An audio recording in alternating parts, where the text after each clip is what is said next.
Welcome back to the News Hub here at WSJ Live. I'm Simon Constable.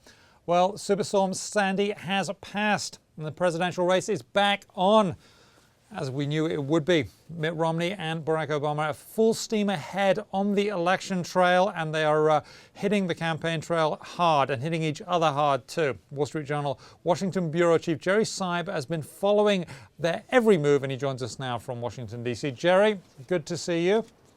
Thanks, Simon. So tell us about this. It's all bare knuckles again. Well, yeah, and you knew it would be because we're down to the final days, literally. And the pause that the storm created was started to end yesterday, really, with Mitt Romney getting back into the swing of things, and now you've got President Obama as well. It never really stopped in the sense that the advertising wars continued and the campaigns continued to maneuver and spend money. It's just the candidate themselves became a little less visible. But now you really have the swing state lottery underway. You have Mitt Romney spending all day essentially in Virginia, which is a huge swing state, and then President Obama hitting the Midwest, where he's going to spend a fair amount of time because you've got in that area you've got obviously Ohio and Wisconsin and Iowa, and those are all important states, and you're going to see the candidates making kind of a round robin of the 9 swing states we're all paying attention to, with a little Pennsylvania action thrown in on the side. Now, I understand the Romney campaign has a TV ad scoffing at the idea of a Secretary of Business. Is that going to play well with the electorate?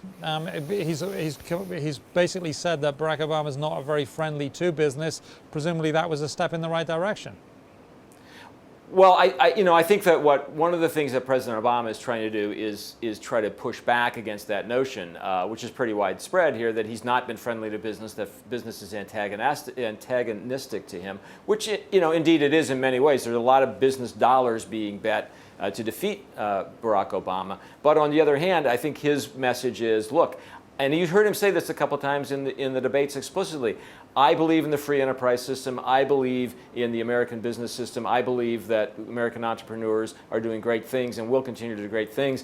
I just think that people in the business community who have made a lot of money ought to be paying a little bit more to help pay down the deficit. And I believe that the marketplace ought to be regulated a little bit more than Republicans do. So is that an anti-business message? The president really wants not only business people, but kind of voters in the middle to not think that at the end here. The Romney campaign's entire MO all along has been to say you really want a guy who's been in the business world, in the White House, because he knows how to create jobs. So that's coming back to the surface here at the end.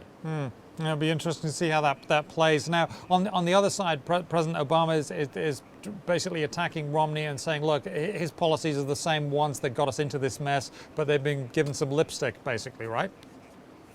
Essentially, and that's, again, that's been a pretty staple part of the Obama message all along, which is this is a question between sticking with policies that are starting to work, not as fast as we'd like, or going back to policies that got us into this mess in the first place. That's the Obama message in a nutshell.